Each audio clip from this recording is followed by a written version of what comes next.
Good afternoon, everybody. My name is Conor Cooney. I'm the chair of IWFM, and I just want to share with you today our latest in our activities. This is for every building is a smart building. I'll just share screen there now. Get the screen. Paul, can you see the screen there? I can see the screen. Yep. Okay. So yeah, this is another on our kind of line of activities and events as part of our 2023 calendar.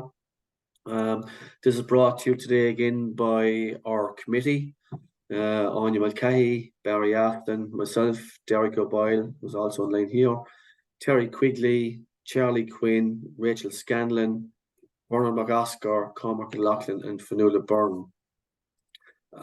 Just as a kind of gentle reminder, I suppose our role as the committee is to implement the strategy, and effectively that's brought down to 5 key areas. We want to be the voice of workplace and facility management, and specifically in Ireland, in our case. We want to be able to provide insights to our members as to what's the latest and greatest in global trends and how that can be applied locally. We want to create communities where people can network, I suppose, with each other, become more familiar, create opportunities. IWFM also has the ambition to be a development partner, so that allows everybody in the industry to further develop themselves, the career paths, and possibly onto promotions. And lastly, it's around capability. Ultimately, how the organization can support every person's ability to be better the following day. And simply, I suppose, my perspective of this is that every time we have one of these activities or events, is that each person would come away with something of value. I know something a bit better, I know something a bit more, there's something on Monday morning that I can use that I didn't know before. So I'd like to think that today would be part of that learning exercise.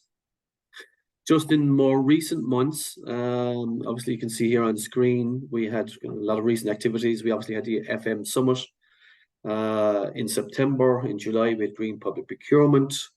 We had Circular Economies in June. A tour of the Criminal Courts of Justice there in April, and Women in FM in March. This is just some of the activities we've been up to. And we will continue to provide these activities and networking opportunities for our members and potential members going forward. At the end of this session, I'll also go through some of the future planned activities. But until then, I'd like to introduce Paul McCarthy of SnapFix. Paul, I think we met first probably about 15 years ago, is what I was thinking, maybe even earlier. I think at an FM exhibition perhaps, or something similar along the way. I do recall being in your offices many years ago, giving a presentation on your software at the time. So Paul is industry expert here, a tech entrepreneur, and he's going to give us some insight into kind of SnapFix product and service, about how the smartphone is a smart building of the future, how to get visual, tactile, connected, and how to implement IoT. So Paul, I'm going to hand it over to you from here. Yeah. Fantastic. Thank you very much, Conor. So I'll do a screen share, if I may, to kick off. And you tell me when you can see this. Yeah, that's good, Paul. Okay. Hi, everybody. As first of all, I'd like to thank Conor Cooney and Derek O'Boyle for roping me into this session today. Sorry, inviting me here to this session today. I'm absolutely delighted to be here. I'm the founder and CEO of SnapFix, and in a nutshell, we're essentially the WhatsApp for facilities management and maintenance and asset management. So we try to use photos, tags, and messaging, and a very, very simple traffic light system to help make people's worlds very, very efficient. So my aim today is not to talk about SnapFix per se, but to share some of the insights that we've gained over the years dealing with customers. We're fortunate to have customers on 5 continents now, and they're all evolving to moving their buildings to become smart buildings. And we've got a couple of insights to share there. And the one thing it's not going to be today is death by PowerPoint. So I do have a PowerPoint slide here, but there's going to be a lot of visuals, and I'd like to talk to that as well. In the recent year or 18 months, we've seen the advent of AI and ChatGPT and things like that. And my own background is over 25, nearly 30 years in IT, and also 30 years managing residential and commercial properties. But I've never seen the technology move so fast as I have in the last 18 months. No one heard of ChatGPT a year ago, and now it's actually key to a lot of companies' strategy. So I've never seen that before, and I will cover a little bit of that further down.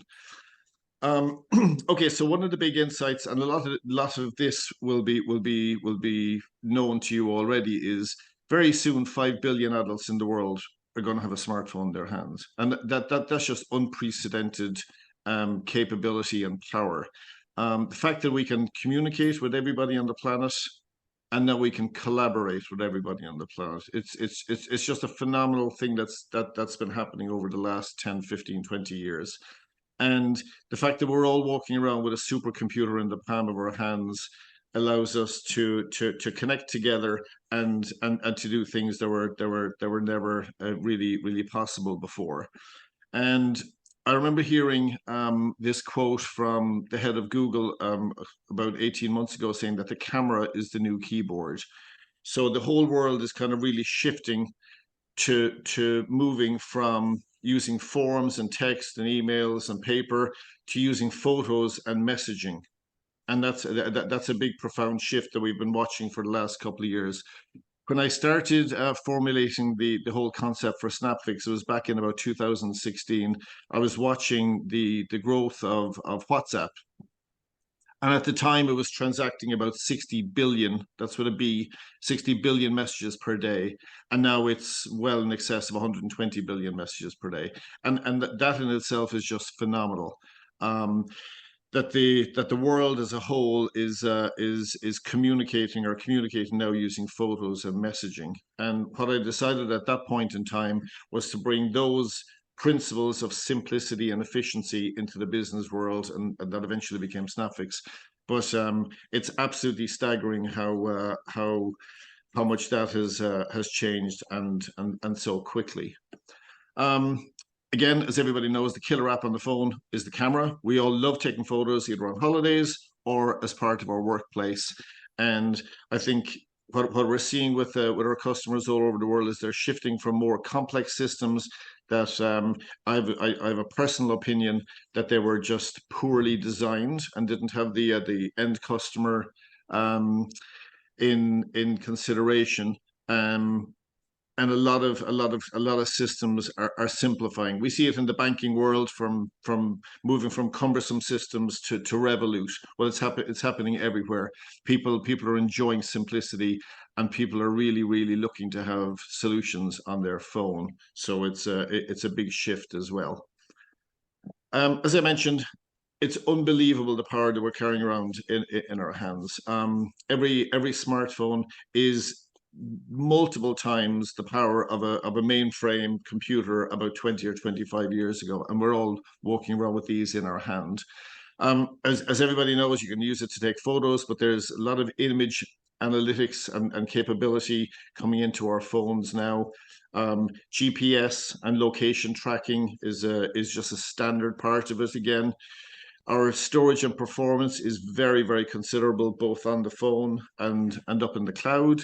And voice control of devices is becoming more and more frequent as well in our daily use, as well as paying for our groceries in Spar or using the phone to interact with different devices in our buildings. And the most exciting thing for me is the sensors that are in the phone today, from the GPS to the accelerometers, which can detect acceleration and deceleration. But there's a lot more sensors coming down the tracks, and they're going to help us make all of our buildings really efficient in the future. So bringing that down to the topic of today, talking about facilities management and everything, it's clear that every single building, every facility, every piece of infrastructure, every football stadium, every road, every piece of equipment in the world requires ongoing maintenance, and it's an enormous task, and it's it's ripe for really, really good solutions to help teams to become much more efficient by using the technology in the palm of their hands today. So the key thing that we look at when we're considering this problem is every one of these have three common characteristics. They have a physical location. The building is located somewhere in particular. It's split up into certain sections or floors or areas or whatever, and then there are people involved in it. And when we as Snapfix start looking at solutions, or companies like Snapfix start looking at solutions like this, we start to see where we can harness the power of the mobile phone to help those people in those facilities. So if you can imagine, I always try to think about how to best describe this slide. If you can imagine that we're all kind of like bees in a beehive, and we're all buzzing around the place, but we're all walking around with a smartphone in our hands, and the capability of connecting all of those phones together while people are walking around the building creates a super computer where all the capability that we all have individually in our hands is one thing, but when they're all connected together by a network or by a simple solution, be it WhatsApp or something greater than WhatsApp, gives unbelievable capability. And what makes this really good is there's no installation required. We don't have to rewire anything. We don't have to add in any new devices to take the first step to become a smart building. We can leverage people with smartphones to create a smart building by allowing them to communicate together and to collaborate together. And one of the things that we're seeing is that a lot of building and facilities managers now are becoming very open to leveraging the eyes and ears of everybody in their building to help to make their building better at all times. So everyone's walking around with a smartphone, and when they see anything, they should be able to take a photo or record a video or detect some sound or whatever it is, or tap a device, and the collective network really improves the quality of that building. And when I say every building will be a smart building, it's all down to people collaborating together within that building to turn a regular building into a smart building. I mentioned earlier the different capabilities of the phone, and we in Snapfix were a mobile phone, we're a mobile first solution. So we're watching all of the technologies coming down the line, and it's unbelievably exciting. The power of when you take a photo now, you just capture the photo in the GPS location. Well, in the future, there'll be so much you'll be able to do with that photo. It'll identify what the item is, where it is, much more precisely, of course, than GPS today, and what activities have gone on in the past with that particular item, and suggesting possibilities for the future. Storage will be just limitless. There'll be an enormous storage on our phones. It'll be absolutely infinite on the cloud, and everything else just gets better. The voice control gets better, the scanning capability gets better, but the sensors is the one that we're watching very carefully. Today in Snapfix all over the world, when we take a photo, we capture a photo and we capture a GPS location. In 5+ years' time, we'll be capturing the temperature in the room, we'll be capturing the air quality in the room, and we'll be capturing the humidity and many other points of data. Again, to help give information to the facilities manager and the building management team, more information and insights on how the performance of the building is working. Again, we're all walking around with these smartphones, and the sensors that are coming down the tracks into those phones are just going to revolutionize the whole smart building space. So again, I'm just going to summarize this part of the presentation. And the one key message Conor mentioned at the outset, with sessions like this, it's key to offer some value. And if there's one piece of information I'd love everyone to go away with today is the smartphone is the smart building. It's just people with the smartphone will be able to do incredible things without any new complex wiring or installation or anything like that. So that's my message du jour. What I'd like to do for the next section or two is just talk about different kind of more practical and a more kind of tangible devices that we're seeing accelerate quite a bit in the smart buildings of today. And I'll start with the QR code. I hold a view that every building in the world should have a QR code, so that if you walk into any building as a guest or a visitor or an employee, you should be able to communicate super simply with the manager of that building. Without having an app. Nobody wants to have 15, 20 apps on their phones for these kind of things.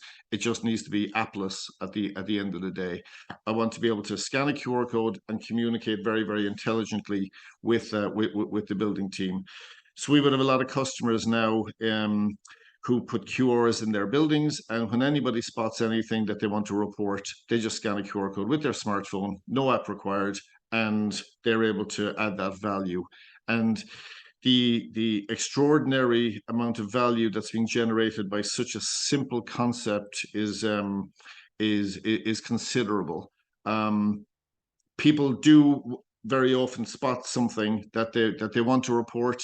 They're not interested in phoning reception. They're not interested in going to a website, filling a form, but they will take a photo and they will send a message. So allowing them to do it is revolutionizing a lot of the customers we're dealing with. And again, it's one of the things I should have mentioned from the outset is with Snapfix, our North Star is simplicity. Everything we do, we try to really put our heads down and look for the simplest solution in the world to help our customers. Nobody wants complexity. Nobody wants to fill out forms. Everyone hates forms for our taxes and our health insurance and everything like that. But everybody loves taking photos. So we're trying to bring everything back to the phone and the camera at all times. I mentioned about a building having a QR code. Of course, it's becoming more and more common for every piece of valuable equipment within the buildings to have their own QR code. This will be for a different use case. Usually, this will be for the internal team or the maintenance or facilities team to be able to use their phone at any point in time and just scan a piece of equipment and see the historical information at a glance and see what's planned for the future. But also, if they want to report something there and then on it, precisely on that piece of equipment, they'll be able to do that as well. They'll be able to have access to all of the information about that particular asset, documentation, standard operating procedures, warranties, whatever it is. Everything is available on the phone, again, by simply scanning a QR code. And of course, when I say QR code, it can easily be adapted to a barcode or an NFC smart tag, these little electronic stickers or tags that can be equivalent to QR codes. All of those at the end of the day are just identifiers of the asset. So it's quite simple. On the bottom right there, you see something that I spotted near my house recently. It was a street sign lying down on the footpath. And there's no way I was going to the council website to report it. Not a chance. You know, I was going to have to go back home or get on my phone, go to the website, fill out some horrible form. All I wanted to do was scan a QR code in the vicinity and report it. And I'd love if the councils of the world in the future as well would just adopt that very simple technology of allowing people to engage very simply. Okay, so we talk about using the phone and the camera being the killer app. So one of the things we're seeing with a lot of our customers is that they want to get visual with everything. They want to use the camera as much as possible. And if you Google, which I just did recently, if you Google asset register on Google, you see a lot of spreadsheets. nothing wrong with spreadsheets. Excel is the greatest solution in the whole world, but it's not fit for purpose for asset management, if truth be told. So where the future that our customers are pulling us to is everything needs to be a start with a photograph, and everything needs to be tagged very, very simply, and everything should be very, very visual. We humans are very, very visual by nature, and just using photos and videos and concepts like that is a lot more intuitive than looking at an Excel spreadsheet full of text. So this is where a lot of our customers are pulling us in relation to asset management. Everything being very, very visual and color coded and simply trackable as well. And again, leveraging all of the sensors and all of the power of the phone that's in their hand. Similarly, on the snagging and maintenance and stuff like that, it's about being visual as well. Instead of somebody sending an email or writing a note on a post-it note or a phone call, they want to have visual representation, either with photos or video or large text, or using their voice. The third one there in red you can see is voice. So you can create work orders using your voice today very, very simply in under 3 seconds, and it's that level of efficiency that people are liking. Again, I'm using the same messaging over and over all of the time. People want to use the smartphone capability to make their lives easier, as much as possible. And the reason the Snapfix logo has a red, yellow, green traffic light color on it is everything we do is either red, yellow, or green, and it's just a different status of progress of a maintenance task or a particular asset or whatever. Keeping on the visual subject. A lot of the reports that we're being asked to generate now are very visual. They're not as textual as they would have been before.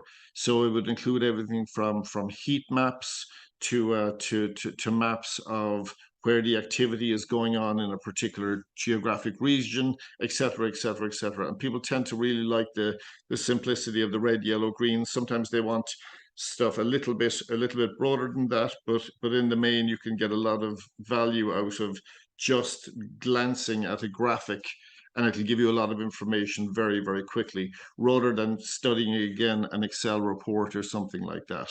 So these are just getting better and better and better as time goes by.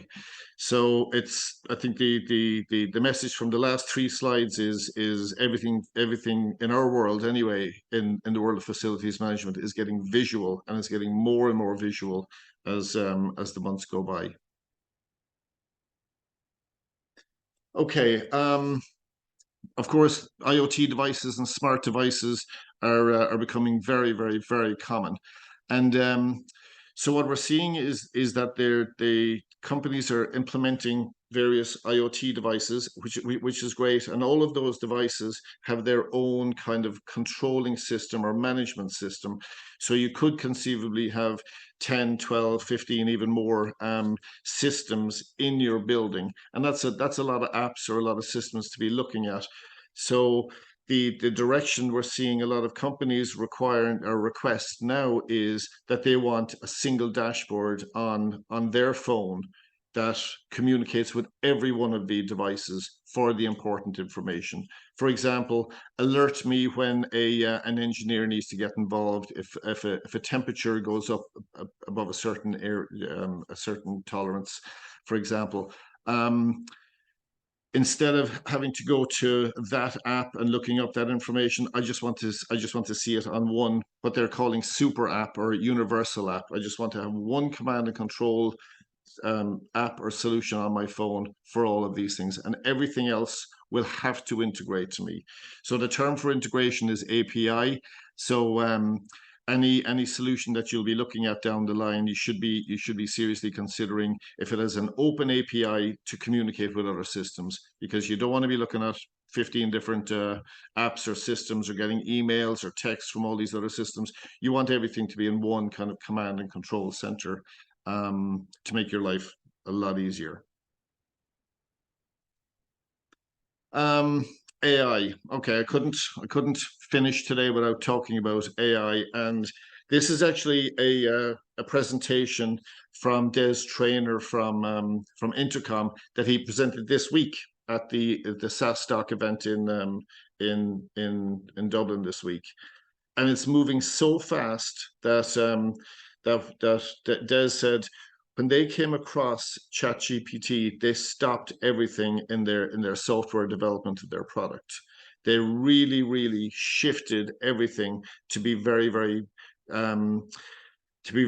AI centric and ChatGPT centric. So it's when people are asking you at any point in time, should we be thinking about AI? That question has long been answered. Entire companies, and there's a very successful Irish company who has shifted its entire product strategy to do everything in AI. If AI can solve it and eliminate its step, it's already going to be done. Can AI reduce the effort in it? Absolutely. And if it can't do it, then they'll be looking to consider it again in the next quarter or the next quarter or the next quarter.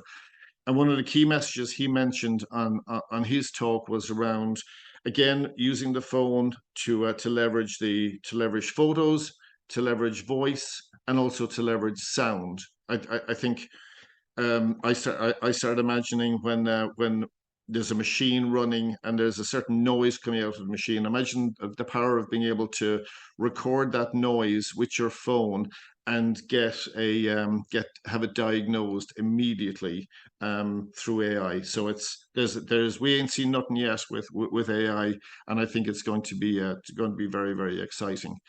At Snapfix, we've been experimenting with it. So instead of going to your usual dashboard and looking things up, you'll be able to say with your voice, what's going on in my building, and the AI engine will be able to intelligently say, listen, you've got a serious problem in some part of your building right now, and it'll give you the details based on the analysis of the data. So we ran some of our test data through ChatGPT and some other services, and we just said to be interested to see what it comes up with, and what it comes up with is unbelievably valuable. It's very articulate and it's very accurate. It's not perfect yet, so we're not rolling this out to our customers just yet, but we're going to let that technology iterate for a little bit longer, and then we'll start embracing it more. But without question, we're all in on AI as a future to allow people to use their voice or use photos or use sound to diagnose, resolve, and see the status of what's going on as well. So I hope that wasn't too fast. So that's kind of most of the messages I wanted to impart for today. It's all around the future of simplicity. It's around the future of using smartphones. It's around the future of using photos and AI and everything like that. But simplicity is the key message. So I'd welcome any questions or anything. Yeah, so we'd welcome any questions as Paul says there into the chat box. So in the meantime, Paul, I will just make a few comments there. Look, so many thanks for that. There's a lot of stuff there. I thought I was reasonably up to date. I realise now how far behind I am. 120 billion messages per day. I'm guessing I'm getting 20 billion of those myself, but everybody feels like that in WhatsApp. Interesting. This is, the smartphone is now the supercomputer. I like the idea of where all building users can be the eyes and the ears and contribute actually to the well-being of the building, I suppose, and how it functions. It's certainly that's combined experience and the use of all building users and occupants to ensure that it's functioning well. Has significant advantages, and people feel they can contribute as well and to the safety of the building as well as everything else. I really like the point about no app required. I think Hmm. we actually had a chat about this the other day. So what I found out recently from one of my kids is that when you open the phone or the camera app, it automatically recognizes QR codes in itself. And you don't need to go to a specific QR code even on the phone. Just double click and the camera opens up, and the fact that you can identify a QR code, it brings us straight to the link, and then you fill out whatever 2, 3, 4 pieces of quick information. As you said, mentioned earlier about going through maybe Dublin City Council website, or not Dublin City Council specifically, but anyone's website, and trying to navigate through that to find where do I report an incident. It can be quite unwieldy, obviously. So everything here is about convenience, obviously. You mentioned about putting QR codes on valuable assets. I suppose it's just querying, you know, when we look at items like this, we call it kind of maintainable assets. Now, look, there's slightly probably different variations of what that means. What would you consider to be a valuable asset? Well, it's exactly those ones that you're looking to maintain. It's the HVAC units, it's the elevators, it's the lifts, escalators, electric doors. It's anything of value. Would you? It depends how people define their assets. Would you put a QR code on every TV in a hotel? You might not. So it's a subset of your entire asset register. We would see that. The other thing I would say about that, Connor, is QR is the technology for today, but in the not too distant future, your GPS location and the actual photo of the asset, when you just point at the asset, will tell you exactly what it is, which one it is. You won't even have to scan a QR code. So QR code will be with us for a good while, but there's already technologies where the system has already seen this asset before at this location, and it just goes, okay, yeah, I know exactly which one this is, and I know who the electrician is, and I know what parts are required and all the rest of it up front. So how would it achieve that, Paul? I mean, like, do you need some kind of photogrammetry, or whereby Yeah, building it's photo analytics. It's you have a database of content, and it recognizes that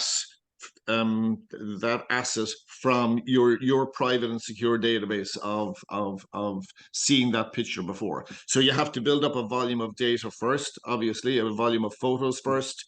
But the second you photograph it or point your camera, it'll say this is it, or it might say, is it this one or this one? Again, it's just saving you having to find the QR code. Excellent. Okay, thanks. We've some quick queries in there. Ali said, a good point here. Wouldn't a valuable asset be that is business critical? I'm inclined to agree with that. Criticality of asset Yeah, as well as cost value. What do you think, Paul? I use the word value. I'm a more of a novice in the facilities management world than everybody here in the audience. So I just use the word valuable because I just see them as valuable. But you're absolutely right. Business critical It can have is many the term. connotations, Yep, and it's not yep. necessarily a cost of value. I suppose it can be a value to reputation, operations, and business as well. Ali, I suppose it's a broad brush kind of approach. Martin And I Gleason think had a good one here.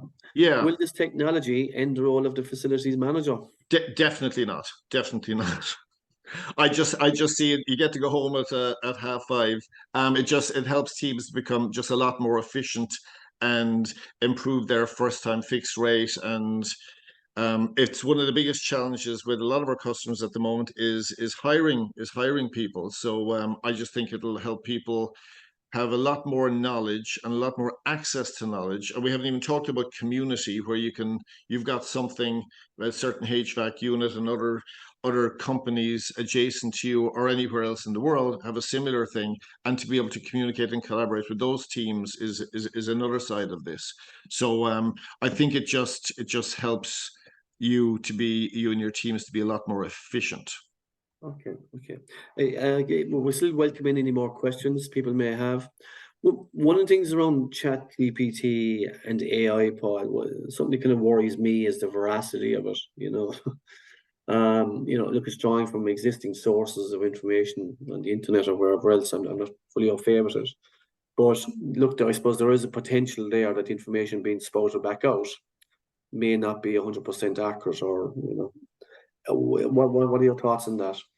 I think with any of these technologies, just like the camera being the killer app on the phone, there's going to be the killer solution coming out of AI.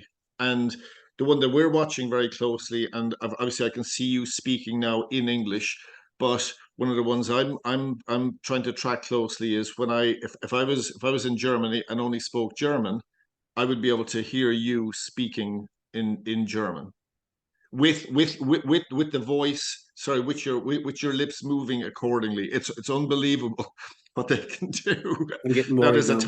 there's a tiny delay in it, but for me, because we deal with a lot of multilingual teams, and they're able to communicate using photos, but they're able to communicate really, really well with video. It would be a giant step, and that's something that we're watching.